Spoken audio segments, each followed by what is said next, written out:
They thought he was the quiet kid, the one who never raised his hand.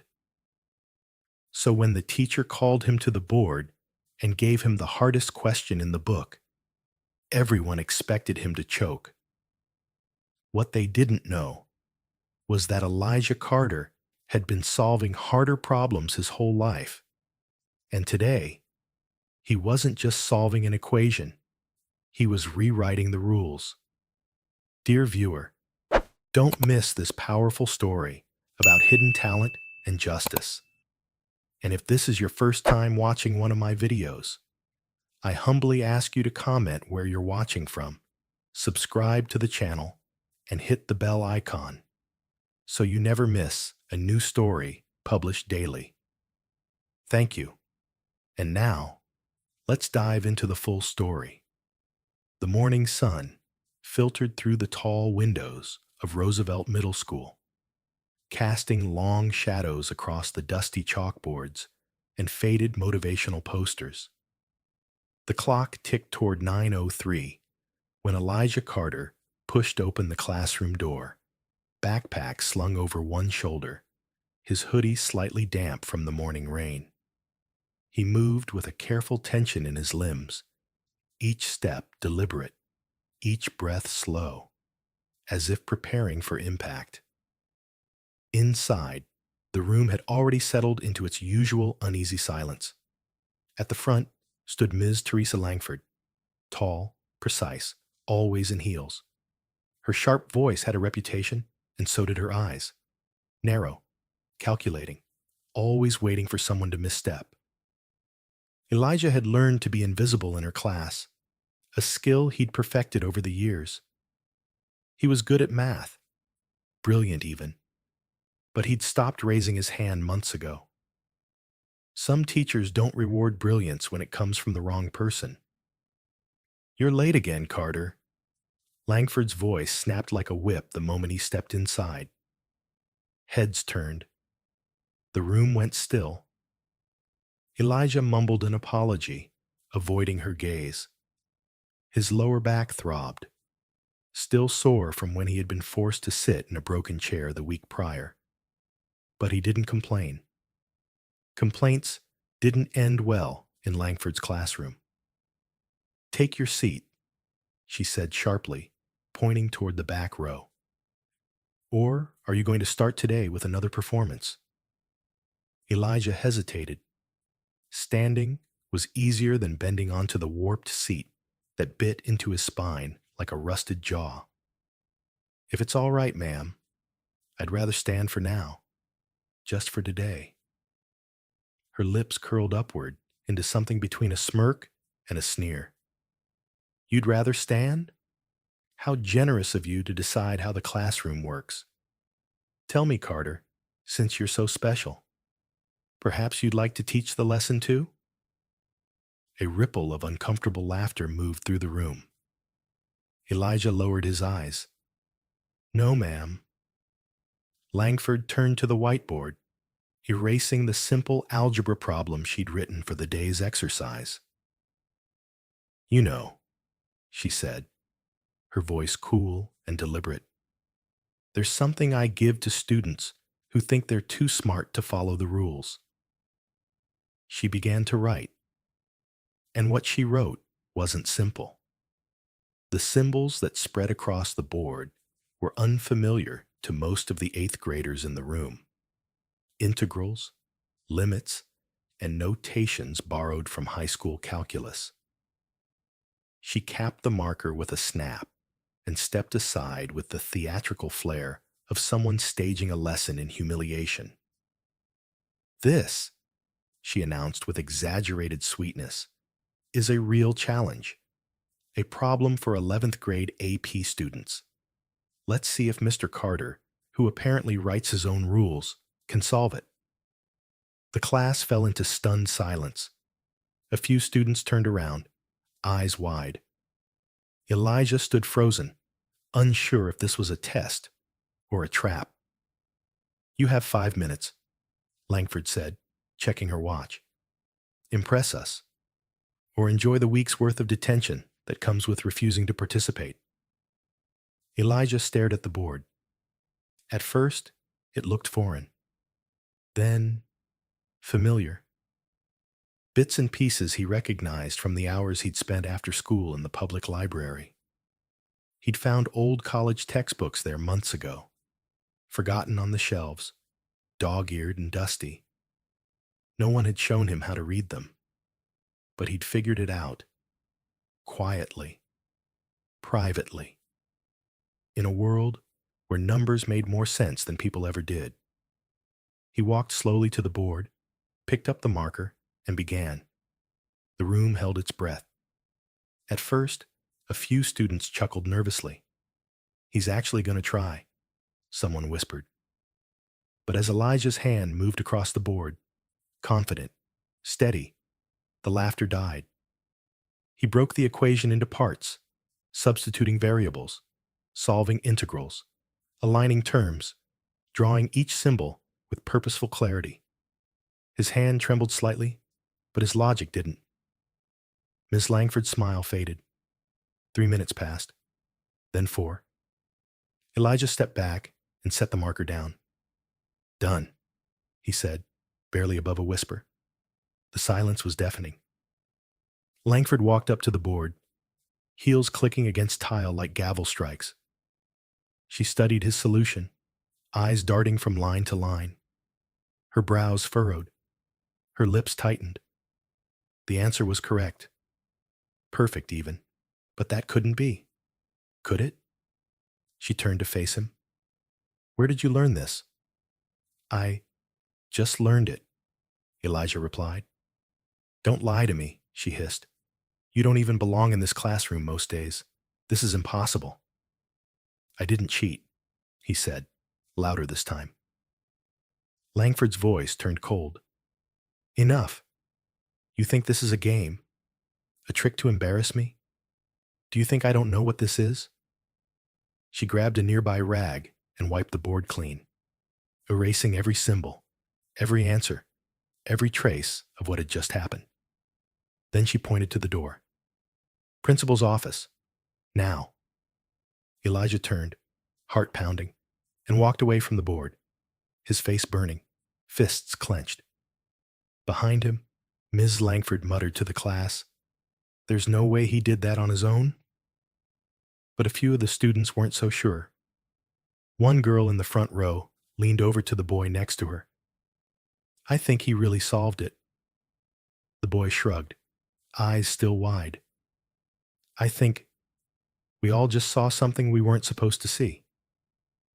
What none of them knew, what even Elijah himself didn't fully grasp yet, was that this moment, meant to shame him, would set something far greater in motion. It was the first crack in a wall that had held him back for years. The beginning of something he couldn't have imagined.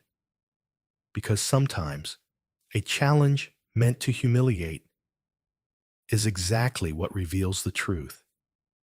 And the truth doesn't stay hidden for long. The fluorescent lights buzzed softly overhead as Elijah sat outside Principal Darnell's office, the rough texture of the hallway bench pressing into the backs of his legs. His fingers fidgeted with the hem of his sleeve, his mind racing, not from guilt, but from disbelief. Not even 10 minutes ago, he had done something no one had expected, something he wasn't supposed to be able to do. And now, instead of recognition, he was being punished. The double doors swung open. Ms. Langford emerged, her expression tight and unreadable. She gave Elijah one last glance, not of surprise or curiosity, but of quiet fury, before striding down the hall.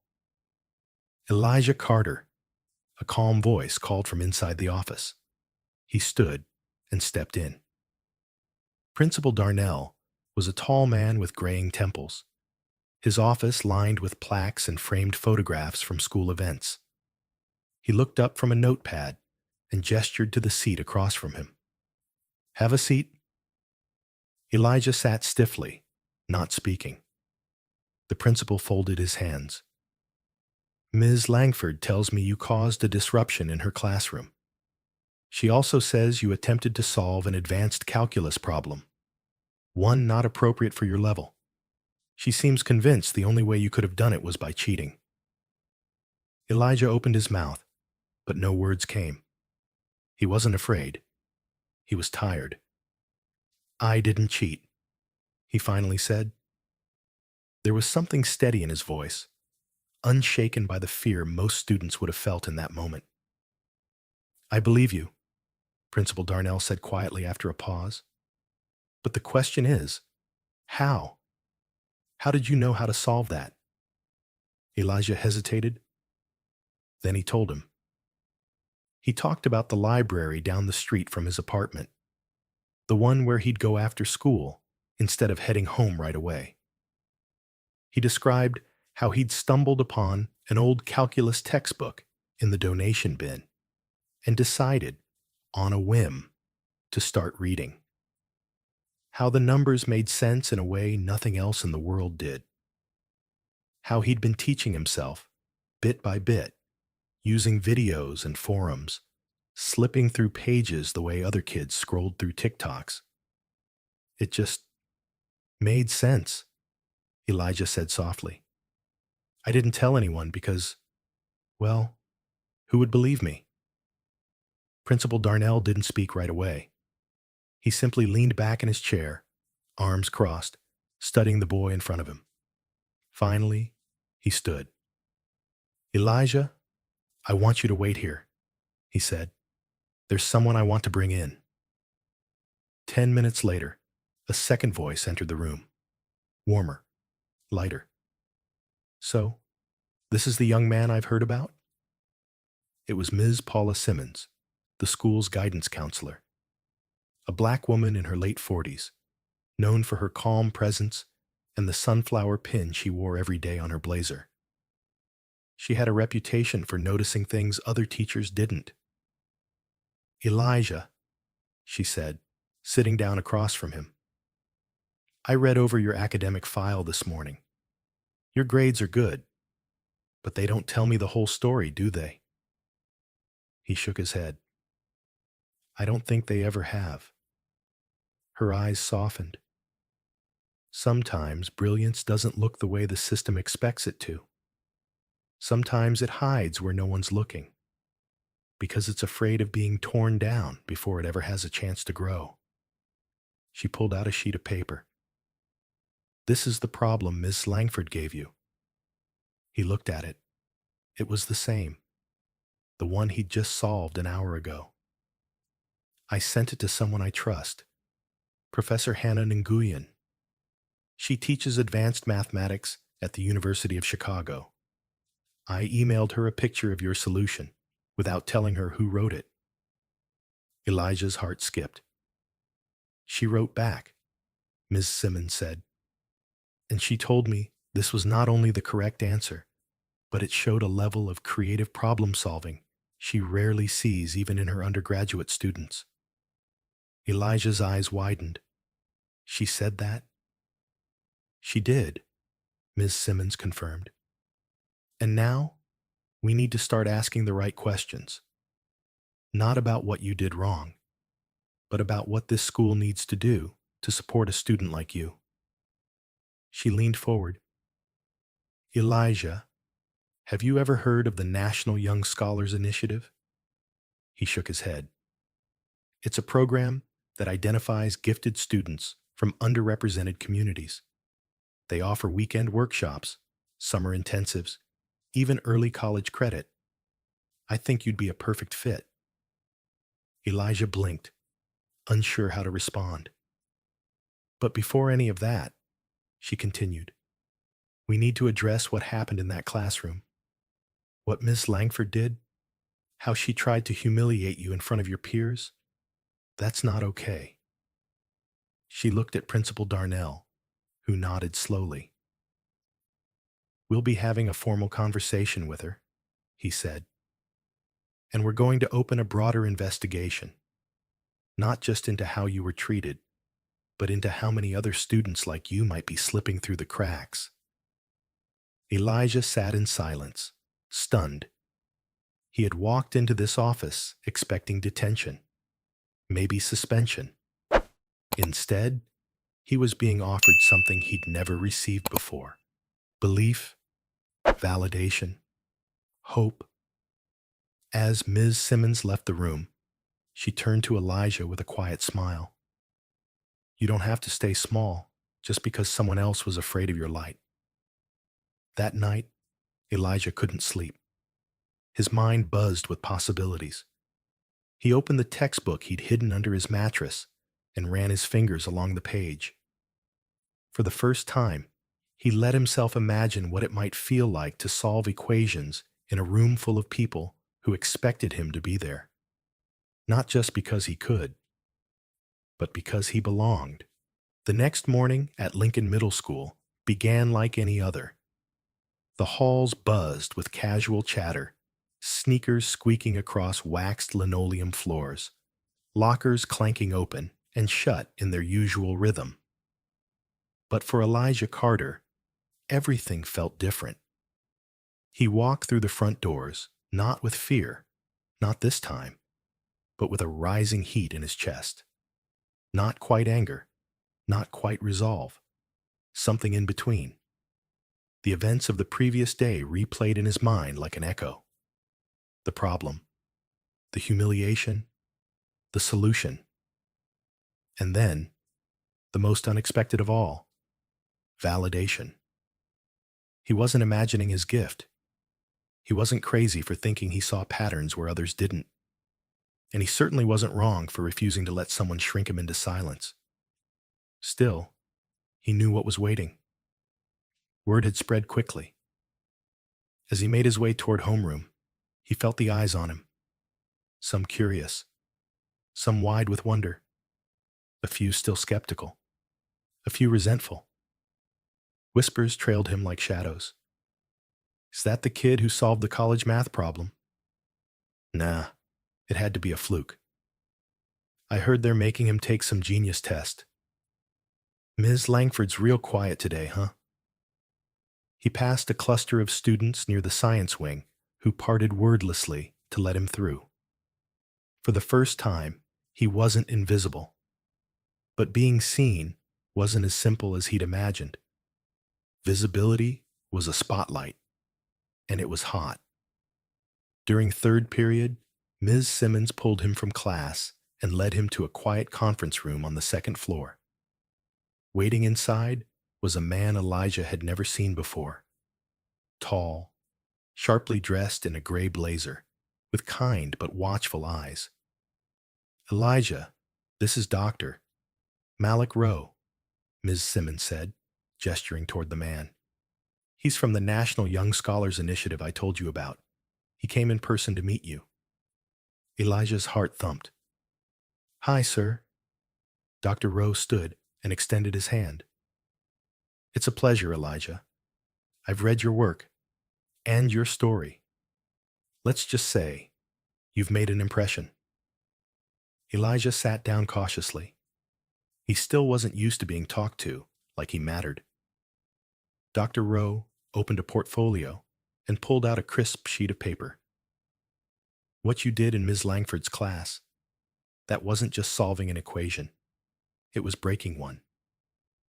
He paused, letting the words settle. For decades, he continued, people have assumed brilliance looks a certain way, acts a certain way, comes from a certain zip code.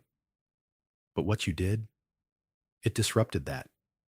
It forced people to confront their assumptions about intelligence, about race, about who belongs in what classroom. Elijah looked down, uncomfortable. I wasn't trying to start anything. I just didn't want to be made fun of. That's the thing about revolutions, Dr. Rowe said gently. They rarely start with people trying to be brave. They start with people trying to survive. He handed Elijah the paper. It was an application to attend a 3-week summer residency at the Massachusetts Institute of Technology, fully sponsored, housing, travel, meals, all covered. You don't have to decide today, Dr. Rowe said, but you deserve to be in rooms where your mind is challenged, not dismissed, where you're surrounded by others who see you, not for what you lack, but for what you carry. Elijah blinked hard. He wasn't used to being offered possibilities, only punishment. Before they left, Ms. Simmons placed a hand on his shoulder. "There's more," she said. "Principal Darnell has officially opened an investigation into Ms. Langford's behavior. And you're not the only student who's come forward." Elijah's head snapped up. "I'm not?" Ms. Simmons shook her head. "You lit a fire. Other students are starting to speak about the way they've been treated, about the assumptions made about them. You didn't just change your own path, Elijah. You cracked something open." Later that day, in the crowded cafeteria, Elijah felt something strange begin to shift. A few kids nodded at him in quiet solidarity. One girl from homeroom slipped him a folded note that simply read, "Thanks for standing up. I've been scared too." Even Zach Marino, the class clown who'd once mimicked his stutter in front of the whole room, walked over to his table. "You really solved that thing?" Zach asked, hands shoved deep in his hoodie pockets. Elijah gave a cautious nod. Zach looked down, then back up. "That's wild, man. I didn't think you were, you know, smart," Elijah said, one eyebrow raised. Zach winced. "Yeah, sorry, dude. I guess I didn't really know you." "No," Elijah replied.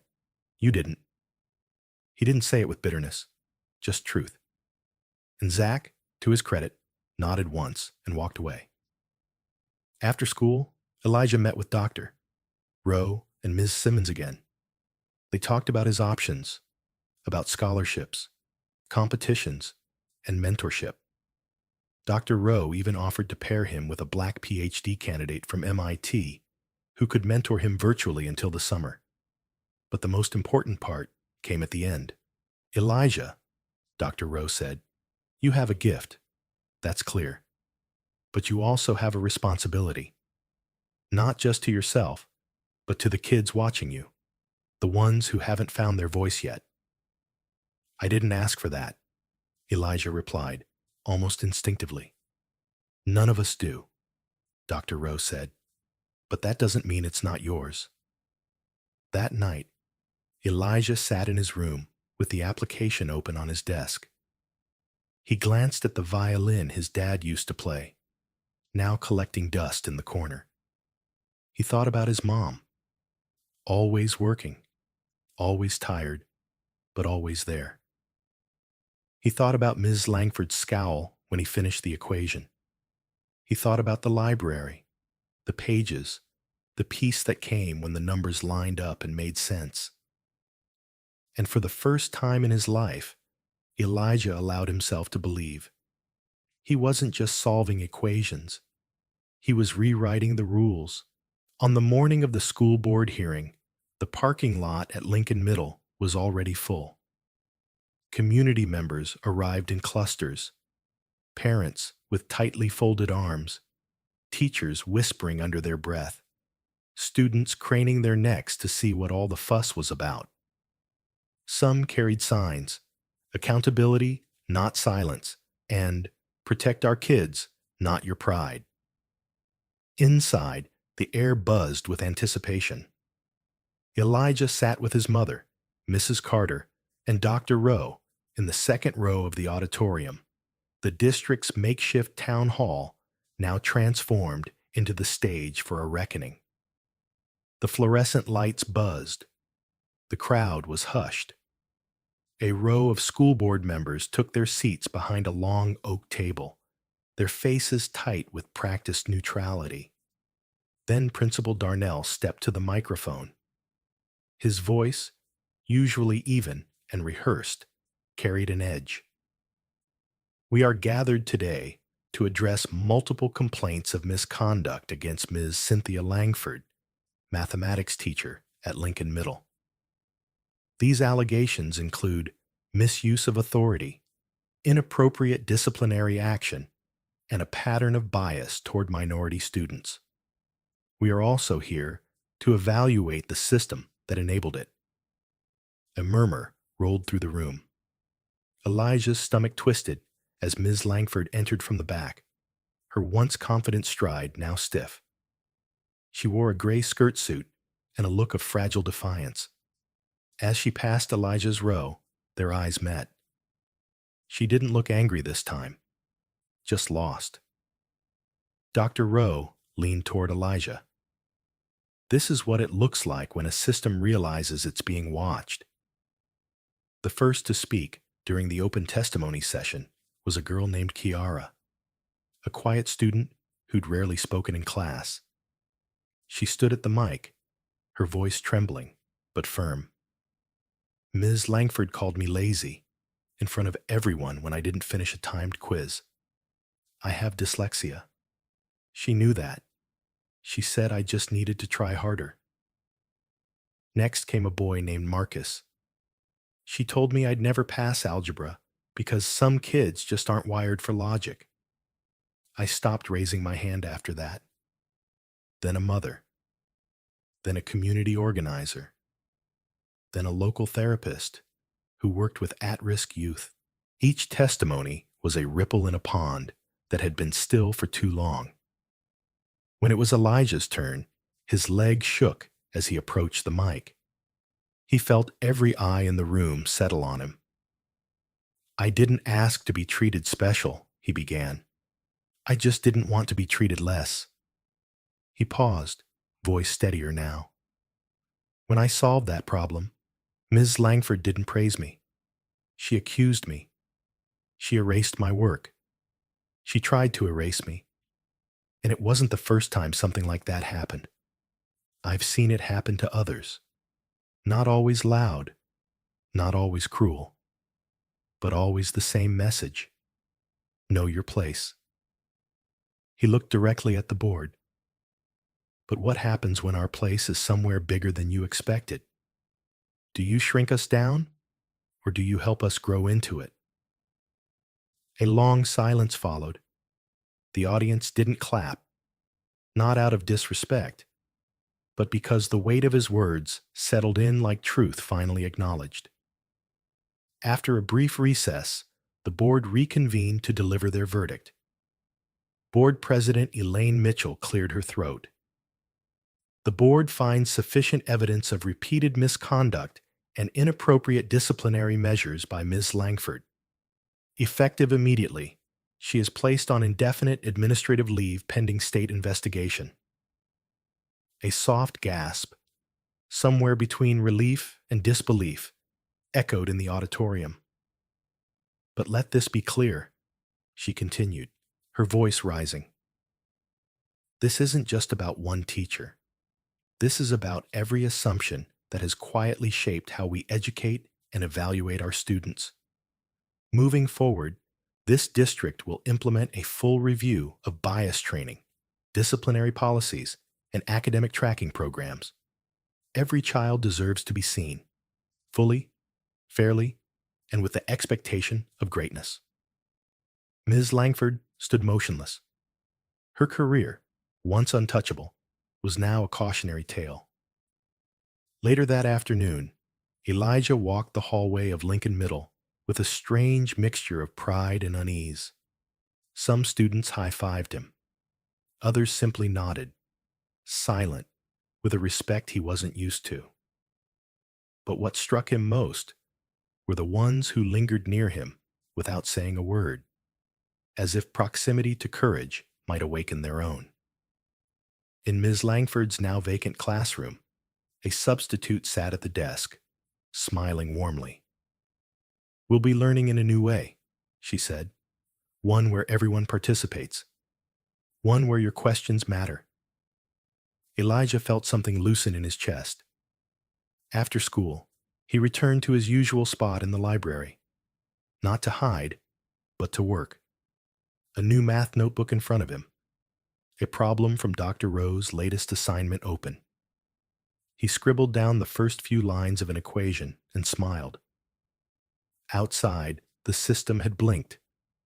Inside, something brighter had opened.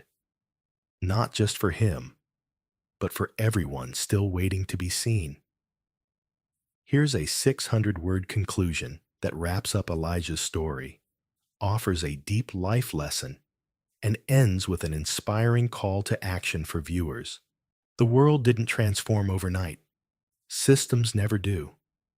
But sometimes they shift, just enough for the light to get in.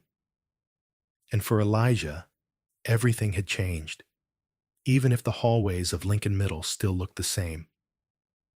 In the weeks that followed the board's decision, a quiet energy spread through the school. It wasn't loud or dramatic, but it was real. A new kind of attentiveness had taken root. Teachers second-guessing their assumptions, students stepping forward in small ways, and conversations once held in whispers now happening out in the open. For the first time in a long while, Elijah felt the air in school didn't just press down on him, it carried him forward.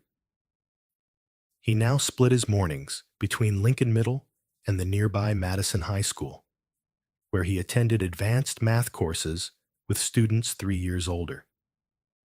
His presence there was met with curiosity at first. Another outsider, a middle schooler in high school halls. But Elijah let his work speak. And when it did, classmates began to lean in instead of away. It was during one of these morning sessions that Mr. Landry, the high school calculus teacher, pulled him aside. "You've got something rare," he said, holding up Elijah's assignment. "Most kids learn math. You feel it." Elijah smiled, not because he needed the validation, but because it echoed something he was starting to believe about himself. For years, he had hidden in the shadows of potential, afraid to be seen. Now, the very thing that once exposed him to humiliation had become his most powerful truth. But Elijah's growth didn't stop with numbers. One Friday afternoon, as golden light filtered through the windows of Lincoln's library, he met with a group of 6th and 7th graders who'd asked for help on their homework. What began as simple tutoring soon evolved into something more. They came with math questions, but stayed for the way Elijah explained things. Patient, thoughtful, always finding the words that made the hardest ideas feel possible. He wasn't just solving problems anymore. He was helping others believe they could too. Ms. Carter, who had quietly organized new student-led learning spaces, often watched from nearby with a knowing smile. She had seen firsthand how trauma could silence brilliance and how empowerment could release it. "Elijah," she told him one afternoon, "you didn't just change your story. You rewrote the script for how we see kids like you." He wasn't sure what to say to that. So instead, he wrote it down later in his journal, in the same precise handwriting he used for his equations. Sometimes, you don't need to be loud to make a sound that echoes. There were still difficult days. Change, even when it begins, takes time to take root. Some teachers resisted. Some students still sneered. And Ms. Langford's name remained a wound not everyone knew how to talk about. But Elijah wasn't afraid of those moments anymore. He understood now. Every system is just a sum of the people inside it.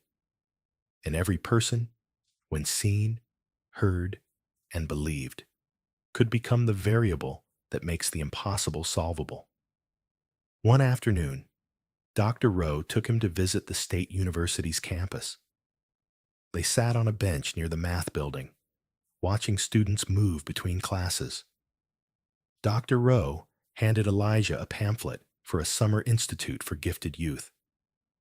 "You should apply," she said. "I've already written your recommendation. But this time, I want you to tell your story in the application." Elijah hesitated. The whole story? As much as you're ready to share? She replied gently. Because the world doesn't just need your brain, Elijah. It needs your voice. He looked out at the sea of students ahead of him and realized he wasn't dreaming of escaping anymore. He was building toward something, and the equation that had once been used to reduce him to a joke had become something entirely new, a formula for resistance, for connection, for hope. Later that night, as he sat at his kitchen table with the summer program application in front of him, Elijah picked up his pen. He began not with numbers, but with truth. My name is Elijah Thomas. I used to believe I was the quiet kid who had to stay out of the way. But then someone tried to use my gift against me, and I discovered it was my gift that could set me free. He paused, then kept writing. Because this time, he wasn't solving someone else's equation. He was writing his own. Elijah Thomas's story began in silence, in the quiet corners of a public library, in the soft whir of a secondhand laptop, and in the spaces between numbers that no one ever asked him to explain.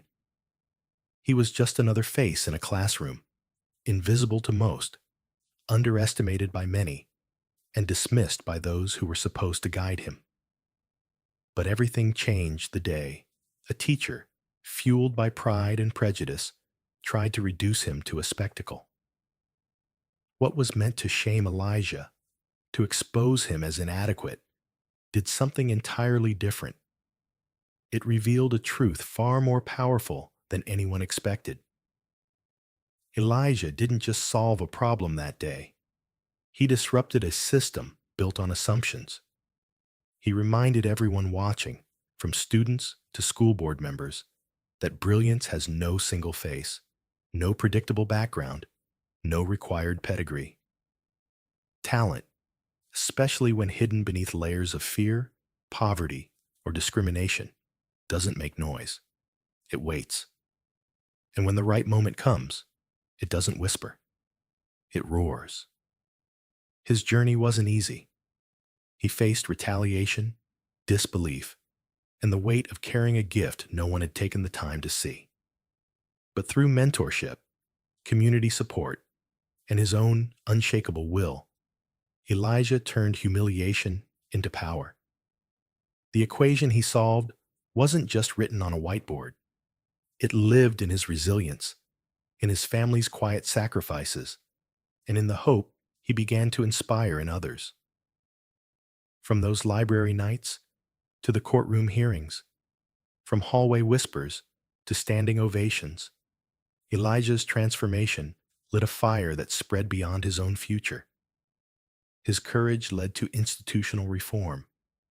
His determination opened doors for other students long ignored. And perhaps most powerfully, his story gave permission for every child who's ever been told to stay in their place, for every parent who's felt unseen, and for every teacher who dares to challenge the norms, to believe in something better. But Elijah is not an exception. He is a reminder that every student carries a story, a strength, a hidden light that systems often fail to recognize. A reminder that silence is not consent, it's survival. But when given space and safety, those who have been silenced will speak with clarity that cannot be ignored. And a reminder that the real measure of an education system isn't how well it enforces rules, but how fiercely it nurtures potential. So what can we learn? We learn that opportunity must be intentional, that giftedness doesn't always show up in neatly labeled test scores or polished essays, that some of the most brilliant minds live in homes with empty refrigerators and long work shifts. We learn that our role, whether as educators, parents, neighbors, or leaders, is not to mold every child into the same shape, but to discover the unique dimensions each one brings, And perhaps most importantly, we learn to listen, to believe, to lift. Because when we do, we don't just change a child's future, we change everything. Dear friend, if Elijah's story moved you, if it made you reflect, cry, or smile with pride, then help us continue sharing stories that matter. Stories of resilience, stories of justice, stories that remind us what's possible when we dare to believe in one another. Like this video. Leave a comment about where you're watching from. And most importantly, hit the subscribe button and turn on notifications. Your support is the reason we keep creating. Together, let's keep uncovering the hidden brilliance around us and making sure it never goes unseen again.